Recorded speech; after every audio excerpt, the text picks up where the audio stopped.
ஒவ்வொரு நாளும் ஒவ்வொரு அலங்காரம் அம்மாவுக்கு, ஒவ்வொரு நாளும் ஒவ்வொரு அலங்காரம் நடக்கும். 10வது நாள் வந்து மகிஷாசுரனை சம்ஹாரம் பண்ணக்கூடிய ஒரு நிகழ்ச்சி நடக்கும். அம்மாவே அருளாவேசத்தோடு வந்து யாகம் நடத்தி அந்த சம்ஹார நிகழ்ச்சியை நடத்துறது தான் நம்ம கோயிலில் விழா. எவ்வளோ போராட்டங்கள் இருந்தாலும், எவ்வளோ பிரச்சனைகள் இருந்தாலும் வாழ்க்கையில் அதை வந்து தீர்க்கக்கூடிய ஒரு நாள்னா அது வந்து இந்த விஜயதசமி நாள் தான்.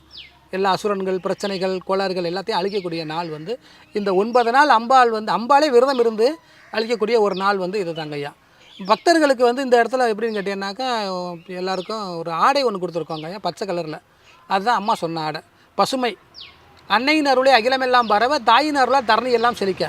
அன்னையாகிய நான் இந்த உலகம் பூரா பரவும்போது செழிக்கணும், இந்த நாடே செழிக்கணும். செழிச்சிருந்தால் தான் நம்ம மக்களுக்கு நன்மை அப்படிங்கிறதுனால பசுமையை உணர்த்துறதுக்காக அந்த ஒரு பச்சை கலரில் ஒரு ஆடை அணிஞ்சு மக்களுக்கு அதை கொடுத்துருக்காங்க. அது நெருப்பு மாதிரி நீங்கள் பயன்படுத்தணும் அப்படின்னு சொல்லியிருக்காங்க.